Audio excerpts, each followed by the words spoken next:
What is going on? You are listening to TAGSPodcast, aka Talk About Gay Sex Podcast. This is episode 506. I'm your host, Stevie, alongside Kodi, Maurice, Doggette. How the hell you doing, Kodi? Hello, darling. I'm doing wonderful. How are you? Good. On this Monday when we pre-record. And of course, joining us, our newest host of the gang, Teddy Alexis. How you doing, Teddy? Hi, I'm great. How are you?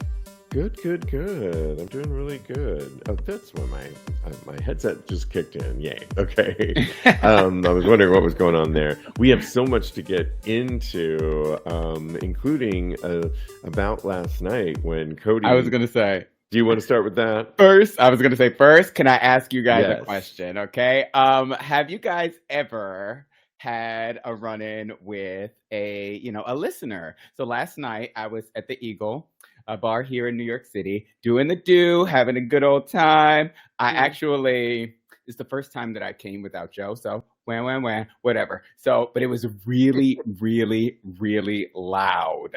I've mentioned on here before that I don't let go. I mean, I don't hold back when it comes to ejaculation, and I just make a lot of noise. So last night in the club, I was the loudest person in the club, and it was amazing.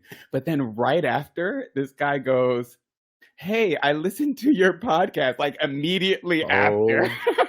My God. And I was just like, thanks. So shout out to Eugene. I'm sorry I was so loud.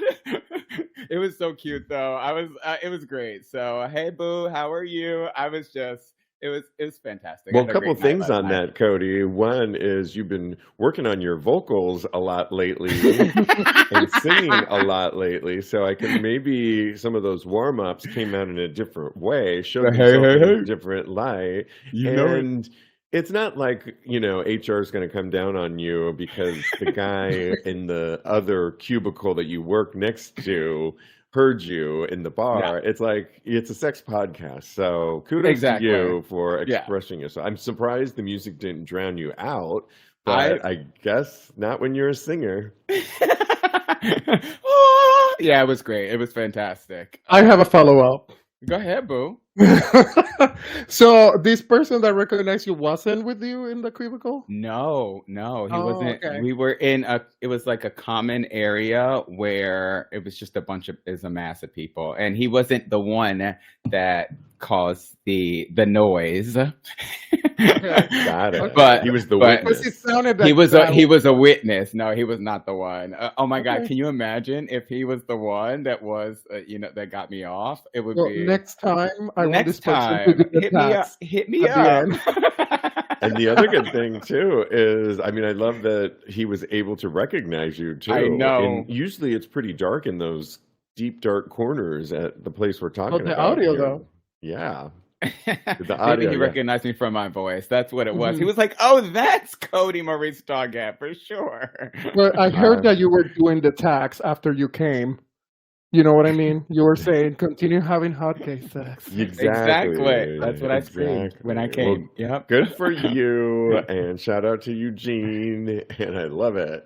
Yeah. We have got so many hot topics to get into, including, if you remember, Erick Adame, the weatherman at New York One here in New York City that was fired. It's been a little bit over a year now. And he was fired because he was going on webcams, and there's a brand new interview out, a couple of interviews with him that are really good and give a little bit more in depth to kind of what went on. He's really honest in this interview. He cried at one point in the interview a little bit about never being able to say goodbye to his former co-host, a place he had been working at for over 15 years. And he said more recently he's gotten together with some of them one-on-one, and they have shown their support for him. But he's detailed how the last year he's been applying for various weatherman jobs around the country. He's had some luck with some really good talks, he says, in the south of this country.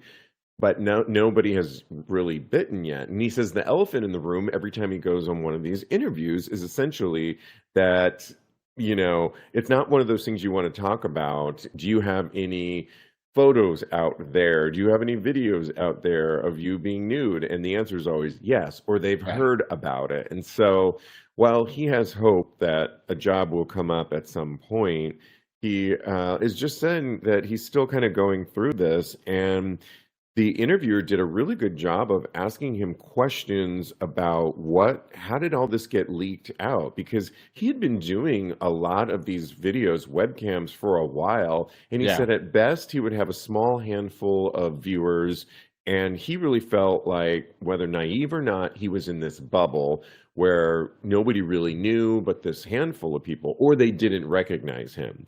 hmm And what happened was this one particular time, somebody apparently recognized him because he noticed his number of viewers skyrocket from this small handful to about over 100, a number he hadn't seen before, and was wondering what's going on. Well, what happened was somebody was viewing it, recognized him as Erick Adame, the hmm weatherman, and decided to put it up on all the blogs, and it went viral that quickly.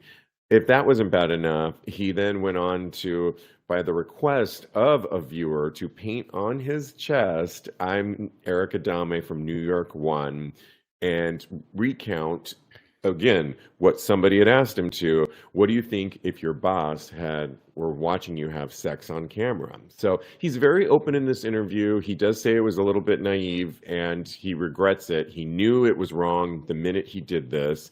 In fact, he hmm cried. It's a really good in-depth interview. I don't know if you guys had a chance to see any of it or not. Teddy, what were your thoughts on this new iteration of Erick Adame? Well, he's really cute. He is, yeah. Beautiful gowns, beautiful gowns. Beautiful gowns. The thing is that it's really hard to feel bad for him because not only the thing is, the first time he came out, I actually thought that he was in one of those jerk off Zooms, which is supposed to be safe within just these people, but he was actually in a streamed jerk situation. So you know that those things, as everything that gets streamed, is just pretty much gets saved into the internet. So it was like, Oedipus. It was about to happen, regardless of it's your destiny. So Yeah. you just have to reap the consequences of what you do. And now he's doing it. And I don't know why these companies are not hiring him though, because aren't the weather people supposed to be like cute and sexy? Like Mm. because they don't have degrees most of the time. So I'm just saying, no shade. Well, I know he said Girl. he went to school for this. I know he did say that. And Girl.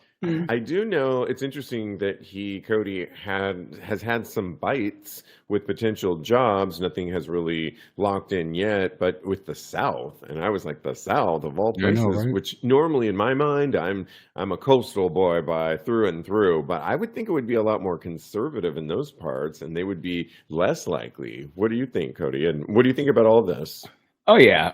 Well, as someone who is a good old Southern boy half the time, I can totally agree with you that I'm completely shocked that the South is more open to hiring him, because I feel like you said, it's a little bit more conservative, and this was everywhere. So I can't imagine that these people that are going through the hiring process has not heard of him, because he is infamous now for being the gentleman that was on this stream and having and getting exposed and getting fired, which is, I think, is kind of ludicrous, honestly. And I've said this before, because I think that we're all human beings, and unless you are, I don't know, working with kids or something of that nature, this shouldn't even matter. Who cares if you are having sex online? The only thing is, and I will say this again, he did say something about his boss, which I think was a bit too far, and that was why he was fired. So I don't see how it should be a hindrance for him getting hired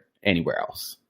Yeah, I just think a lot of this, he recounts it. They're really good interviews. I'll post them on TAGSPodcast episode 506, because you get to really hear his story and recount all of these, how it actually, these videos were sent to his boss, sent to his mother, and there a couple different times. And so they told him New York One to scour the internet of these things, and then it just seemed like they kept coming back more and more. And so I think they were threatening the state of the workplace at New York One. And it's a family friendly newscast. He's the weatherman. I could see where this could not work with protocol, because it really, he made that choice to put New York One on his chest. I don't know. Final thoughts? You get the final word, Teddy. Oh. Oh my goodness. I mean, I think Before that we was his move big on. mistake. I think that was definitely his big mistake, was mentioning the boss. He also put the name of the channel and stuff in it, so that was just dumb 101. But Yeah. yeah, I hope he gets a job.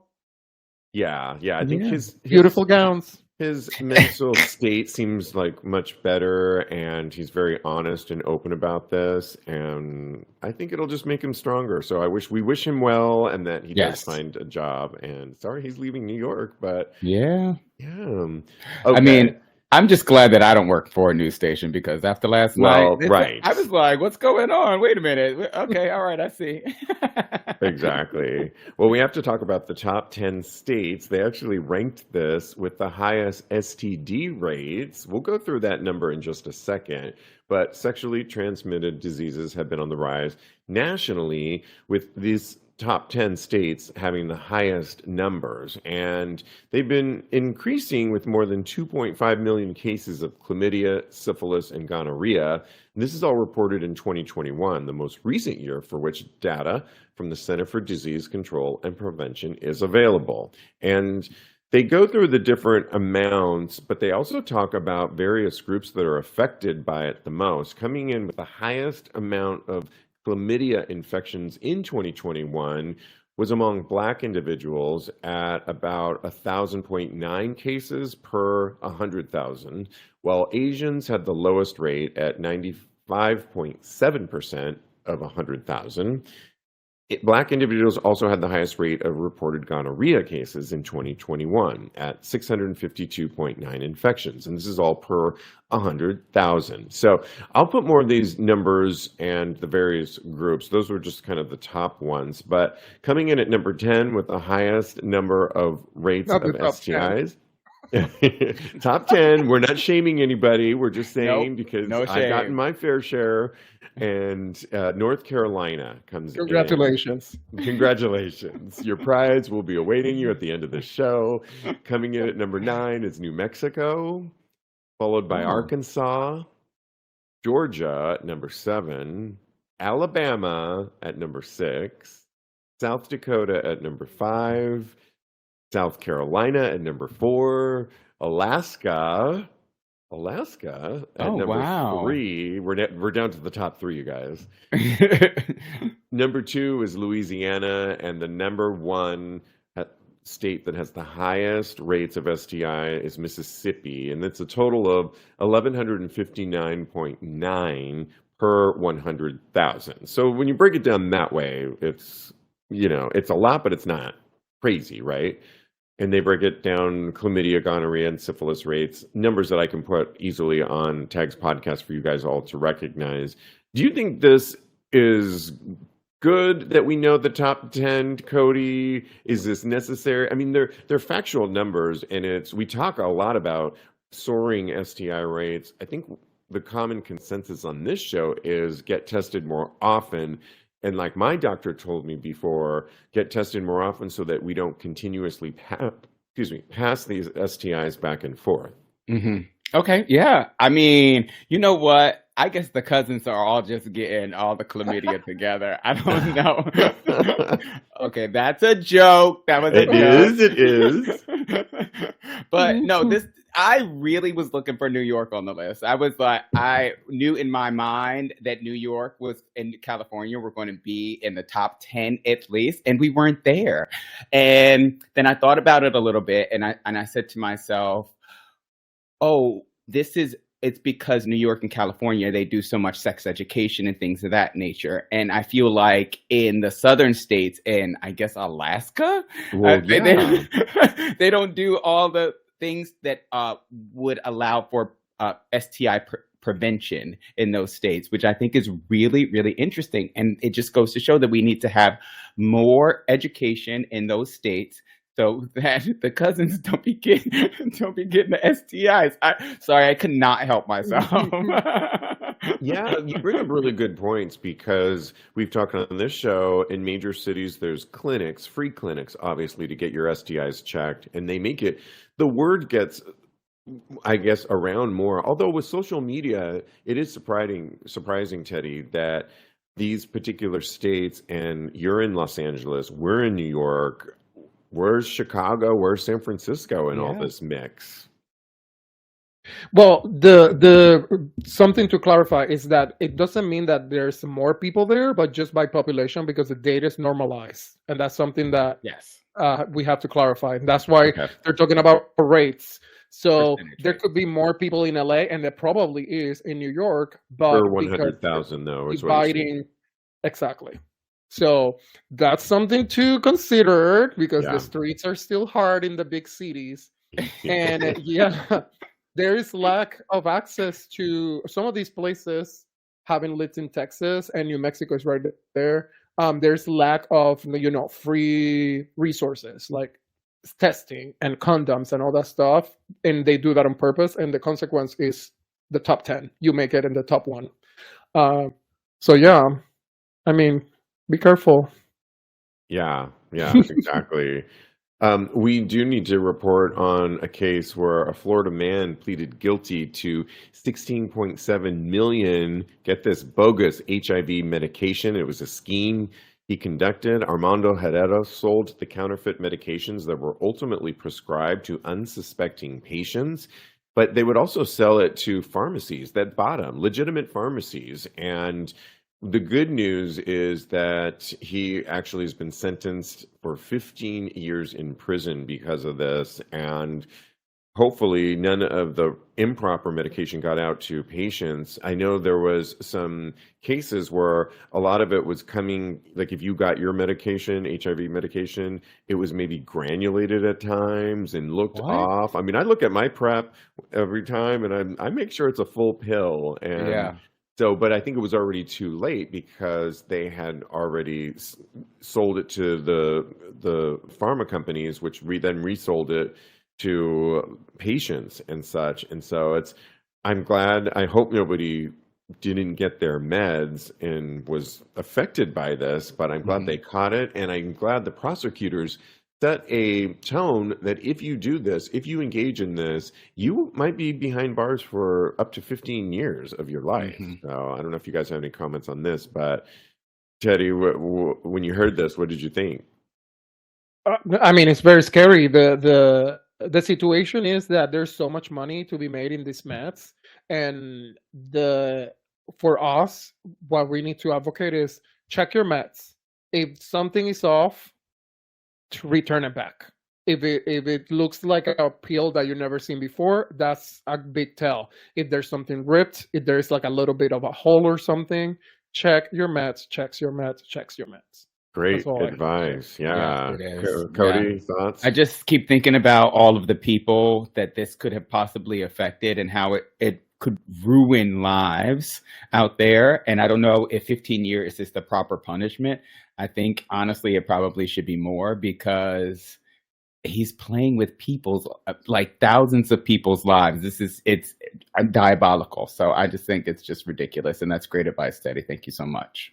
Well, because think about, like if you're taking a fake med, you won't notice probably for 2 or 3 months until you have your next appointment, and then you see that your numbers are all fucked up, and it's diabolical. I agree. So let's keep each other safe, you guys. Just check your meds, please. Yeah, and if it was something like PrEP, Truvada, you're just thinking you're taking preventative. So you're thinking you're taking you're 99.9% taking preventative action, and then you wouldn't really know, right? And so, unless you started to get sick or something and you're like, what's going on? But so, check your meds is great advice, and check the packaging and everything in there. Great advice. Well, there's a popular YouTuber by the name of Brian Terada, and Teddy, you sent us this funny video. It's actually his show. And on this episode, he asked the question, do tops and bottoms think the same? There's about, let me see, there's about 1, 3, 6 of them, including Brian, who participate in this. And in there, they're kind of on a scale of likely and unlikely, or agree or disagree. And they are filmed on a big set where they kind of move to each side. It's all guys. And some of the questions that they asked them were, would you switch positions, like top or bottom, for someone that you were truly in love with? We'll go through some of these. Forever. Forever. Okay. Forever, ever. I thought they got a really good... No. I will post this on TAGSPodcast episode 506, but I thought they got a nice pooling of 6 guys that were either on the top spectrum, bottom for sure, verse bottom. So it wasn't like all one type. And once they chose their position on how they felt on this particular question, then they all discussed. So it's really fun. On that one, though, forever, they all had quick answers. And then when they heard that Kodi forever, that you would have to change your position forever, that started to linger in a little bit more. But I think it brought up a really good discussion. I guess if I were to go first on this one, I have noticed my position change over the last several years. I've talked a lot if anybody listens to the show, when we started and up until about a year ago, I was pretty much bottom verse, and have really embraced my top side in the last year in many ways. And a lot of it has to do, I'm sure, with age. A lot of it has to do who I'm attracting, and also, it's funny because, Kodi, we did a story recently where a guy on Reddit asked the question, is it okay to rely once in a while on, say, like a Cialis or a Blue Chew to have that confidence to top somebody? And while I have done that, and while I wouldn't recommend that for everybody, and we're certainly not recommending get on those things, it has helped me under my prescription of Blue Chew to have that confidence to top. But when I didn't have it, I was still able to top too. And so I would be somewhere in the middle. I could probably change depending. I have a follow-up later, but I want to hear from you guys. Kodi, what your thoughts on forever and changing from top to bottom for somebody that you were totally in love with? So when I was much younger, I was dating this guy for a prolonged period of time, and I pretty much bottomed every single time. Now, as I've grown older and I am more in touch with what I want out of sex and a relationship, I do not think I can do it forever. Forever is a long time. I can do it for one night only type of deal. I can do it for a special guest appearance, like every now and then, but forever, wow. That hit me. And most of the guys that were in the video, once they heard forever, they were like, they switched teams faster than they flip-flop faster than a pancake, baby. Yeah, in one sense, I think the forever thing threw everybody for a loop in many ways, or threw people like in that never category for sure. Yeah. But I think, there was a time when I saw a guy that was a total bottom, and this is when I was in my bottom verse period, and I had to question myself many times. Can I continue with this guy? I'm really attracted to him. I really like spending time with him. But can I sustain this? Because I don't think he's switching anytime soon. And it didn't look like he was ever about to switch positions. And because I had that bottom verse in my repertoire, that I think I just took on the top, but only because of this guy. And so it didn't last. So it wasn't sustainable. And for many of the reasons, because of the sex. Teddy, what about you? Could you switch positions for somebody that you would ultimately fall in love with from bottom to top? I have done it a couple times, actually. Really? Yeah. How long was forever? A couple weeks? Or No. I always get him. You can't see me, but I still have my attitude. Get our Jade, yes. Okay. No, my ex, when we started dating, I was at the top, and then he wanted to switch halfway through. And then my last one, I was first, but he wanted only to top, and I did it. It's not that much of a big deal for me. Um, yeah, I'm okay with it as long as I'm getting it. Can I ask you a question? You're versatile though? I have phases, so I think I'm versatile, but right now I mostly bottom. What era are you in right now, Darla? Oh, you said mostly bottom. Yeah. Okay, all right. Yeah, wink, wink, Kodi. Wink, wink. Teddy, actually, since you sent this video of Brian Terada's YouTube page, are you familiar with his show? And is this how he conducts many of his shows? I have seen a couple, and it's always that way because what he does is these discussions about it's basically a survey, right? And then they have like 5 or 6 questions about different topics, and this one pop up because it's the most recent one about topping and bottoming, and I'm like, oh, this is really interesting. And the most interesting part was to me when they were talking about bottoming and how much some of these strict tops really don't know how much time it takes to bottom. And it was kind of cool to see them kind of discuss. And there was people that were versed, and there were people that were strict on one other side. So it was really cool. I don't know if you noticed, there was like a straight guy there that didn't know what he was doing, and then he got kicked out halfway through the show, but then they realized that he was straight. What? Yeah, I'm gonna rewatch it. Yeah. I think I know who you're talking about, though. It's the Asian guy. Oh, you're right. Because in the clip I'm looking at right now, I don't see him. And he was only like in first 2 questions. Yeah. Oh, that is hilarious. Oh my god. Wow. But he did something. He did something really funny, which I used to do. Is like pretend your English is worse than what it is. It's to like not understand it, to get out of it. I'm like, I know what you're doing, boo boo. Yeah. But you should also watch it. It's like 10 minutes. It's a good video. We'll put it up. Wow. There's some other great. I'm sorry. 1 second. The top comment on here, and big thank you to the bi-curious straight guy. It's a top comment on there, so it's so funny to me. Okay, sorry to interrupt. Go ahead. No, that's okay. More questions on there that you got to check out and see how you weigh in. I will post this on TAGSPodcast. Okay, well, we need to move on to a question. Actually, it was somebody asking Jake on Queerty. Jake gives advice over there. And I thought this was one that it's a guy that has a secret and very specific sexual fantasy. And it all has to do about he wants to be sleeping in his bed and suddenly awake in the middle of a random night to a group of athletic, masked men swarming my bedroom.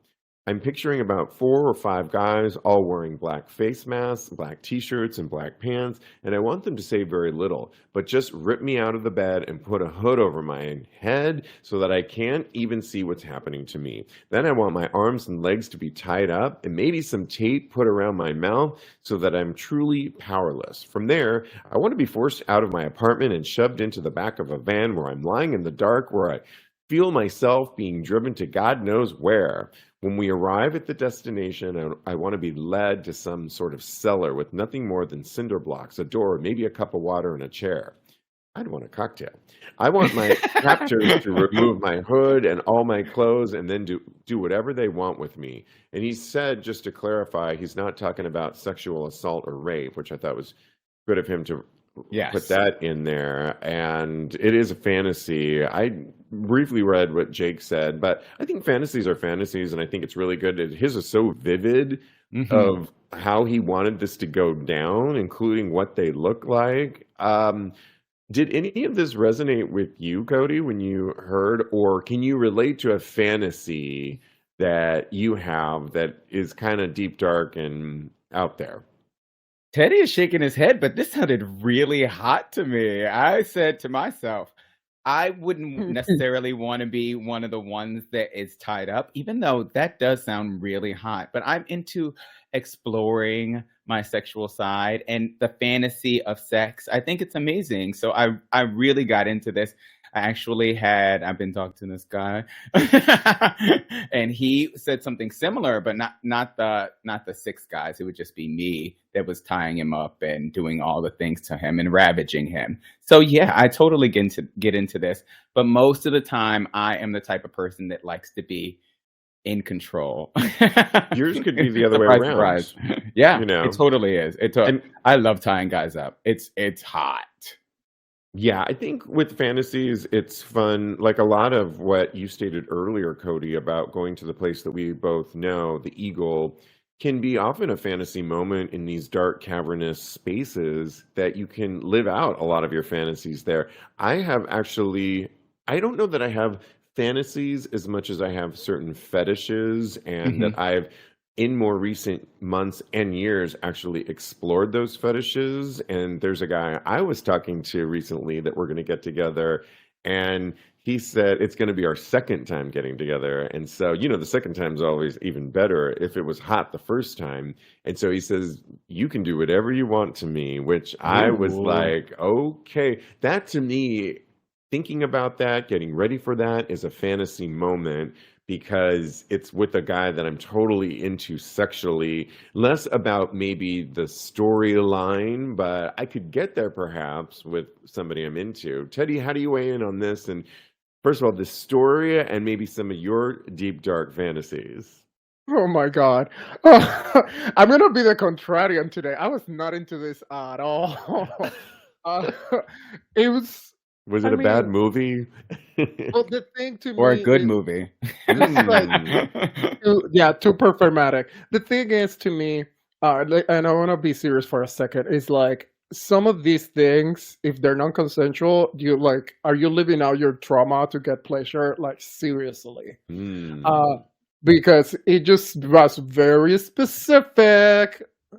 Yeah. Red sirens, red sirens. I personally am biased because my most deeper fantasy is like a top that is very affectionate and it's all about Aw. me and affection and a lot of caressing. So I'm on the other side of the spectrum. I'm gonna I mean, pass on that's this hot one. Yeah, too. Yeah. so I think it's kind of where I could relate, like you, Teddy, is, or even what you were saying, Kodi, is getting what you want with somebody, being free to explore sexually with a partner that you're totally into. When the fantasy, I think, could be interesting is maybe if I was with a partner, a long-term Hmm. partner, and we talked about certain fantasies to spice up the bedroom, that could be kind of fun. But strangers at night coming into I'm already freaked out that people are going to be, I'm telling my doorman half the time, do not let anybody up here, and double check with me. I'm double bolting my door because there's some hmm crazy people on those streets. So yeah. Yeah, these Yeah. are not the cities to be having people breaking into your place. Right. Okay. When All he right. I said see that. mask guy, when he said mask guy, he means face coverings, right? Yeah, Okay, just checking. that's what he meant. Yeah, I'm pretty sure. Oh my God. There's a brand new exhibit that I really want to see here in New York City. And it's all, but the author says that it's about code switching through a queer modern lens. The artist is Don Hershman. It's his latest work examining the connection many share by using code switching as a means of survival. And while he's been a successful working artist, and he's actually a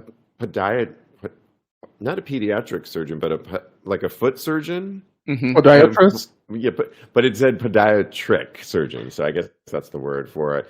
His art. He's also this successful artist, and in recent years, he feels more invigorated and inspired than ever before. He's had a couple of sold-out shows in New York. His former partner, who passed away from HIV, was the topic of his last show. Now he's back to unveil his newest collection, and it's about 21 paintings entitled The Art of Code Switching. The exhibition opens this week in Tribeca, explores both our conscious and subconscious need to code switch, simply to help us navigate a world that forces white patriarchal norms upon us. And when asked, is code switching, it actually had to, Merriam-Webster defines code switching as the switching from linguistic systems of one language or a dialect to that of another. But Hershman's work pushes beyond that concept, examining how women, people of color, and queer and trans people often have to change much more than the way they speak in order Mhm. to avoid discrimination, persecution, and violence on a daily basis. And it couldn't be more timely, I think, because of it's a good conversation, I think, to have. First of all, I want to see this exhibit. We should go, Kodi. If you're coming, Teddy, Oh, you I would should see love it. to. But I looked at some of the paintings in this article, and I like where he's going with this.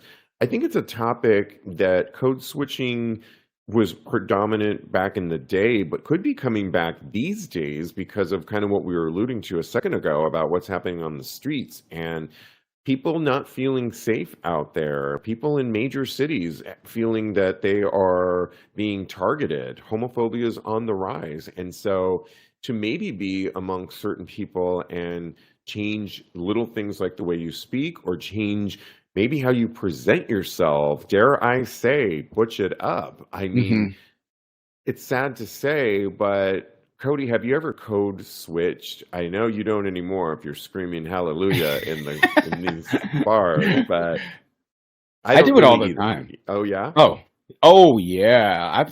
This is something growing up as a Black person, growing up queer, that I am used to, that I have utilized in my everyday life for since I was very, very young. I have always been taught to make sure that, honestly, I feel like I get more effeminate to make people less uncomfortable with my Blackness, with who I am. It makes, if I am visibly queer, then it makes people a little bit more comfortable around me because they don't see me as a threat. I've actually been called out on it.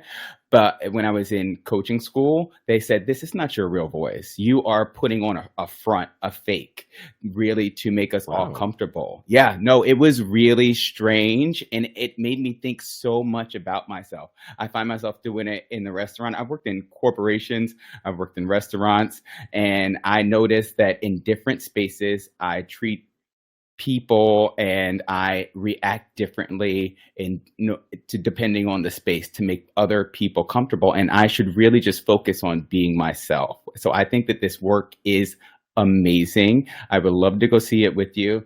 I've seen some of the paintings, and I think that they're gorgeous. So I would love to. Let's go. Yeah, I mean, I agree with you in many ways. I think it's part of many of our LGBTQ plus identity over the years that many, sadly or unsadly, continue to have in their arsenal of tools, right? For survival and for getting by on a day-to-day basis. Where I see myself in the picture, I'm sure I code switch here and there, but recently I've been talking a lot about on the show where I've just really come to a point in my identity where I want my neighbors to know I'm gay. I'm not screaming it from the rooftop here, but I'm definitely a lot more louder and prouder. I don't know that I was ever running down the streets with flags.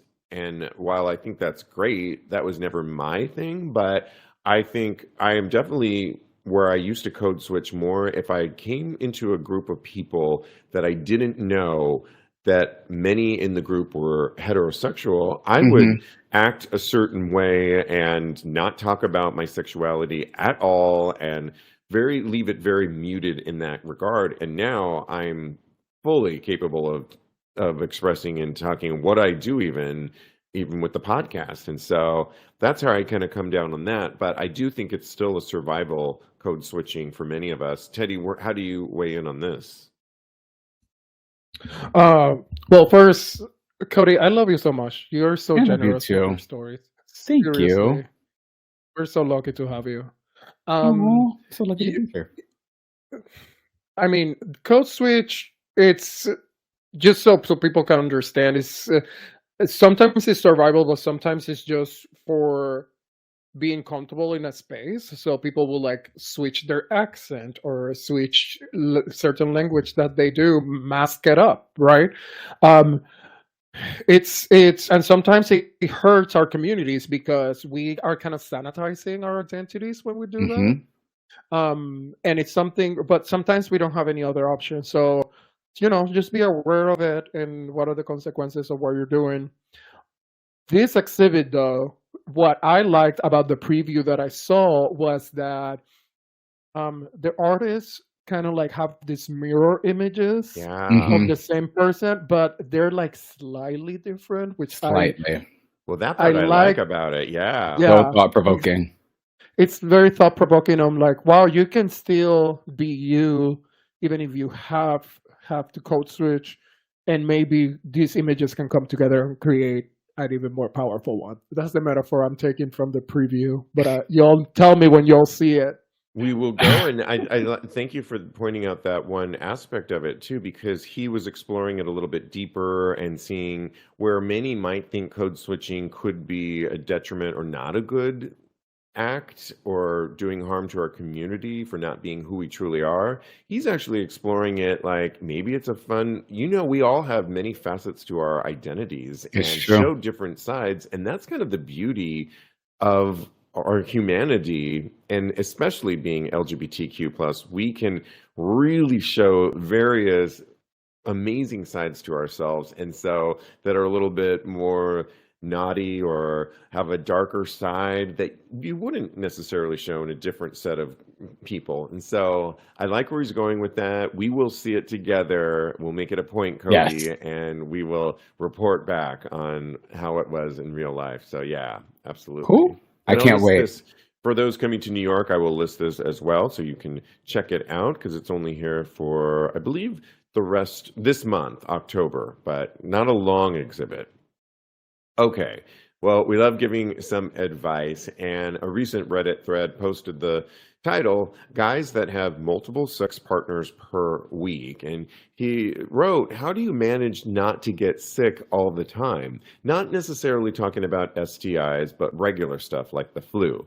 I have the feeling every time me and my husband do something with other guys, at least one of us gets a cold, a sore throat, or even the flu some days later. And yes, we do use protection and get tested regularly against STIs. I'm on PrEP. Must not live in Mississippi. Sorry. Right? Yeah, he's not part of the top 10, right?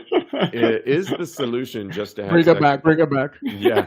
Is the solution just to have sex with other guys way more frequently so that our immune system are more up to date? I say yes. Whatever common cold virus is circulating, laughing out loud. Is there any magic supplement you take to strengthen your immune system? How often do you actually get a cold? And I'm honestly, he says, interested in any tips. I'm sick of this happening every time we play around. The comments were really pretty interesting, as many thought, you really do need to have a healthy lifestyle. And if you find you're getting sick that often, I feel like they would probably get sick even if they didn't have their partner. I'm wondering, you know what I mean? It's just if you're being exposed like that, I think I do everything during the week as much as I can to be healthy as I can. Working out, all my antioxidants. I still drink during the week, but in other words, I try and have a healthy lifestyle so that when I do go out and I'm maybe out a little bit late or partaking in some fun, that hopefully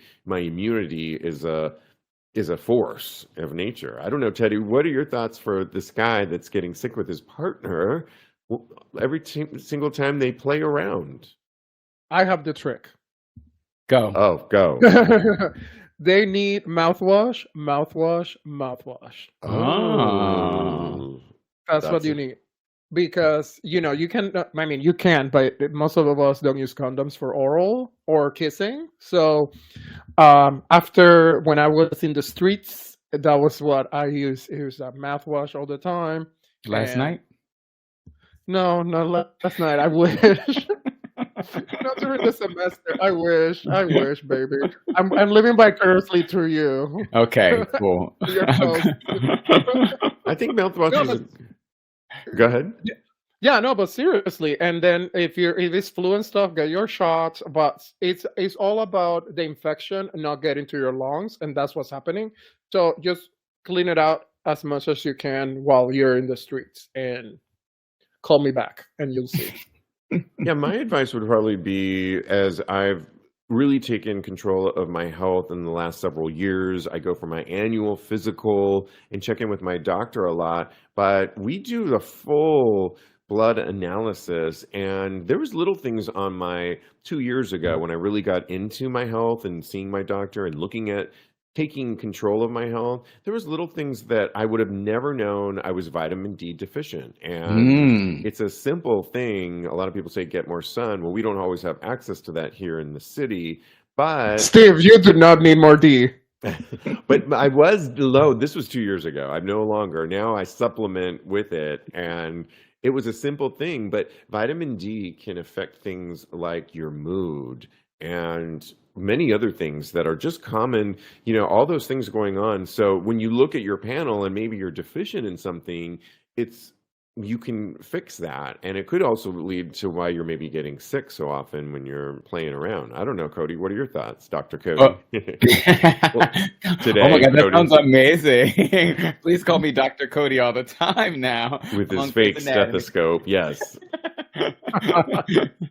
I'm on vitamin D too. I think that's amazing advice. I also, when I was out in the streets before, now I should probably implement it more. Now I'm so glad that we had this conversation, because now it's dawning that I need to be doing these things. Vitamin C as well. I used to take vitamin C constantly, so I feel like that's something that I should go back to, and getting plenty of rest.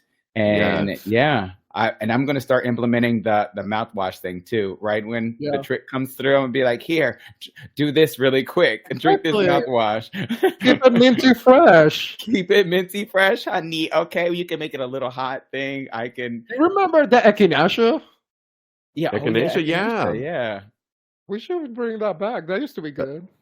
All of those things I think are really good to fight your immune system. We are in fall now and heading into the winter. So, take care of yourself. But there's no reason why you can't have a healthy sexual life and not get sick every time you have fun. So we got to get this guy to fix it. So, and I think he can. Oh, yeah. Oh my gosh, so much fun, you guys.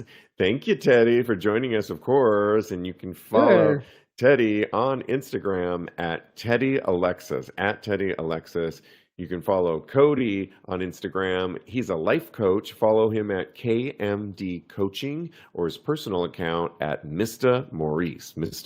And follow me on the gram. I am _Steve V. Go to the website, TAGSPodcast.com. And don't forget, leave us a rating and review if you listen to us on iTunes Podcast. Give us a 5-star rating. It will only help spread the word and get the message out there. Kodi and I are live with Tags Live this Wednesday. We have an OnlyFans sensation, Tommy Alexander, going to be talking about Red Light District, his new boy, and a recent accident he was in, but he is recovering well. So lots to get into with him. Guys, in the meantime, continue having hot gay sex. Lovely. Nice. Boom, baby. Boom. That was nice, tight, and right, I think. Another one in the can, baby. We did a good job.